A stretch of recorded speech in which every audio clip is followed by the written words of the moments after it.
I'm at a point of wearing the same outfit every day, so we're just gonna have to deal with it. Hey guys, it's Maisie. Hope you're having a great day wherever you are. It's officially October, which means spooky season is among us. Leaves are falling, leaves are orange, everything's orange. I'm very excited. October is probably my favourite month of the year, as well as November and December. I'm just a very wintry autumn person. Hate September because that's when we go back to school or college or work, and that's just not a fun time. But this year hasn't been like any other year, because we've had a global pandemic and a 6-month lockdown. It feels like lockdown shouldn't be over yet, but it kind of is. So I thought I would do a lockdown in summary video where I just talk about how my lockdown went and what I did, which wasn't that interesting, but I got up to quite a lot of stuff. So before lockdown was actually put in place, schools closed about 4 days before. We were told on a Wednesday that the schools were going to close down and that GCSEs were cancelled. It's quite funny because I don't think I made my mind up about how I felt, because on the Wednesday I came home crying saying that I wanted school to shut because I was struggling with friends at the time. And then that night we got told that GCSEs were cancelled and school was closing, and I was beside myself, upset about school closing. And the Thursday, Friday I just spent in tears because I couldn't really figure out how I felt, and I didn't want to leave school yet. But I think that was just because I felt like I wasn't ready to grow up. But I'm here like 7 or 8 months later, like I'm so happy I've left that school. So when lockdown was put in place, I was a bit like happy because I didn't want to go back to school for one, and I didn't want to go and see anyone because I felt like I had to go and see friends that I kind of didn't want to go and see. But when lockdown was put in place, the first week was probably the most productive week I've ever had in my life. Every day I was up at 9 o'clock, I was doing weird jobs that didn't really need doing, like sweeping outside and just doing I did washing for about a whole week. But then we got to every other week where I was either sleeping, eating, or just on the internet.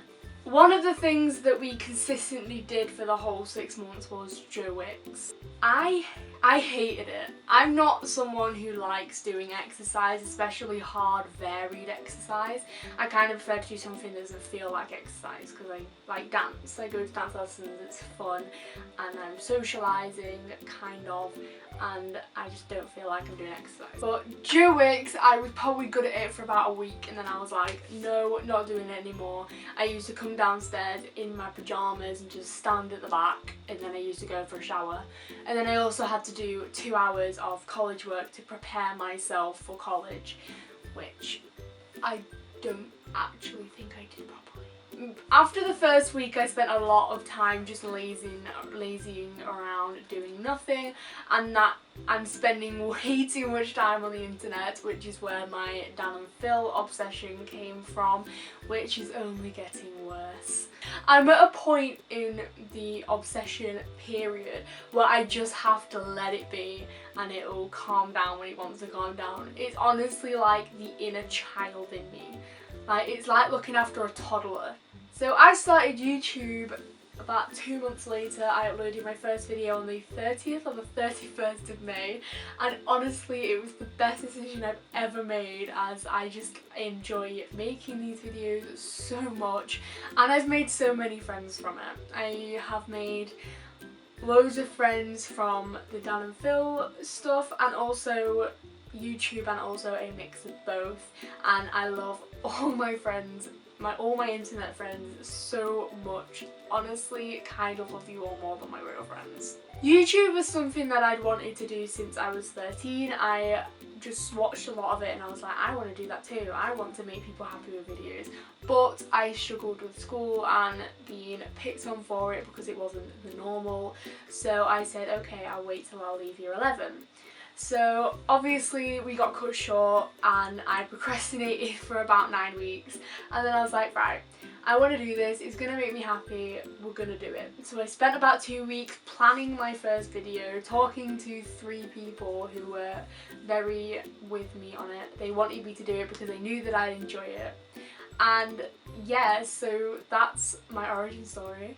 I actually have the front page in my notebook, which is here.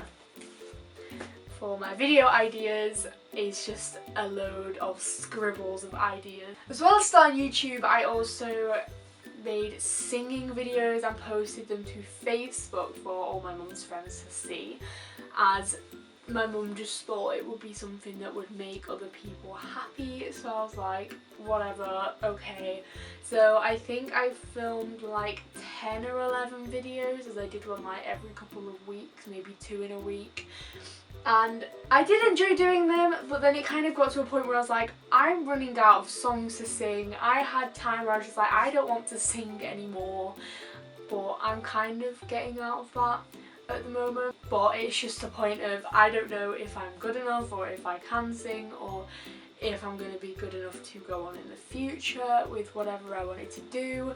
So I kind of just got into a slump of, there's no point in trying, but we're out of that, kind of. In around July-ish, I actually went back to work. As some of you may know, I work in a cafe, and I helped me and my boss worked 2 days a week doing takeaways doing takeaway orders, takeaway food, takeaway drinks. We also have an ice cream freezer that we serve ice cream to people with. So we did the takeaway because we weren't actually allowed to have people in the garden or in the cafe either.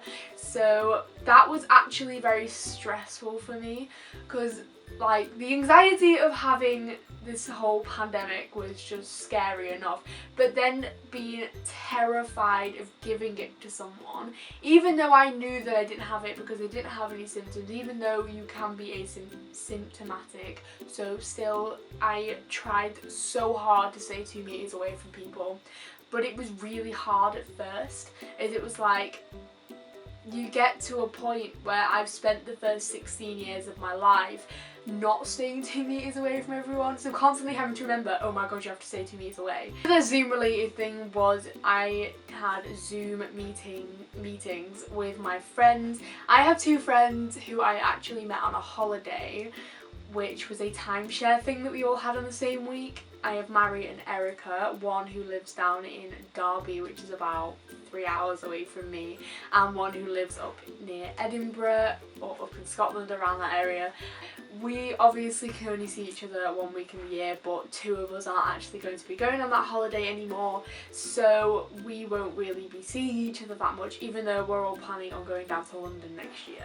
So we said we would have a Zoom call every week, which we tried really hard to keep up with, but I don't think we did very well.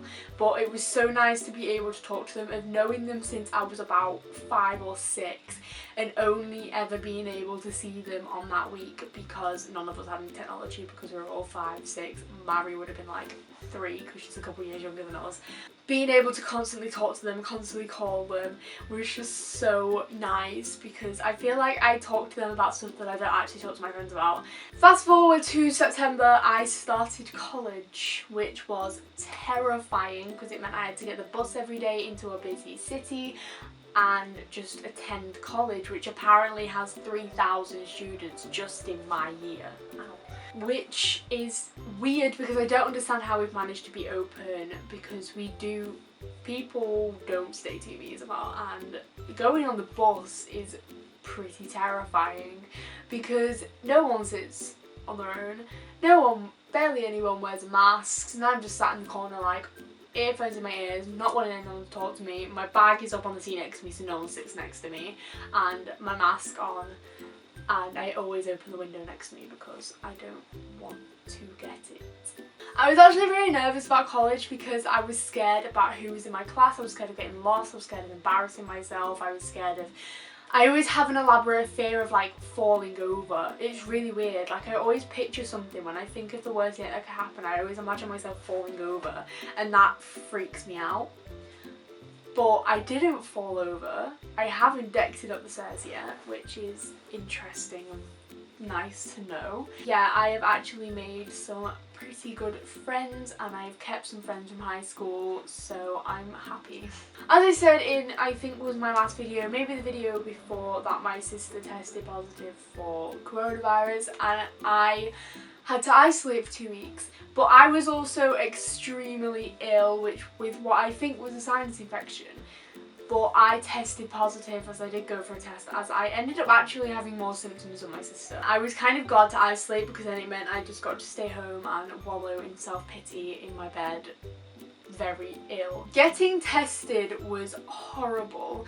The anxiety, I was just in a car with my dad going to the nearest testing centre, and they gave you a number you had to ring, so I sat in the car, they rang me and was like, who's getting the test, and me. Then we drove around, and they also asked me if I wanted to do it myself or if I wanted someone to do it for me. I'm like, I can't do that myself. Like, I'm gonna be too scared to stick a brush down my throat and up my nose. No thank you. So I said, could someone do it for me? So they did, and they actually did blow your nose first, and because I actually had a really bad cold, I had a very blocked nose, so it didn't sound very pretty, but what cold does.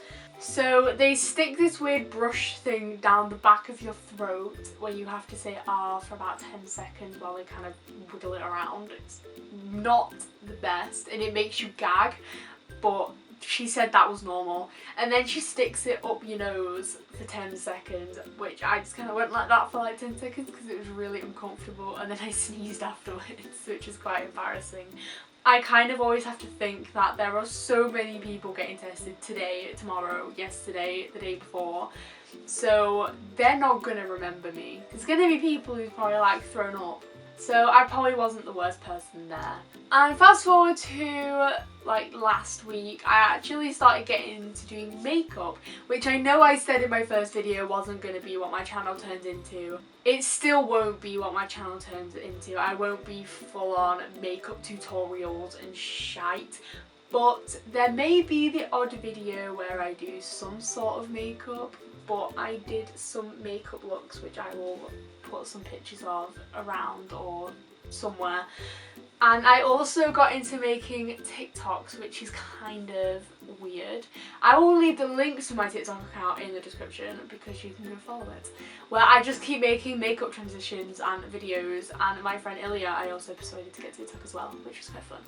So that is kind of my year of lockdown so far. I have a feeling that this isn't over, and it isn't going to be over for a long time.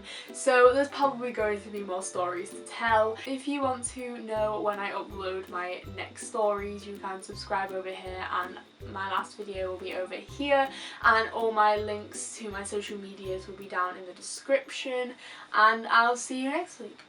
Bye!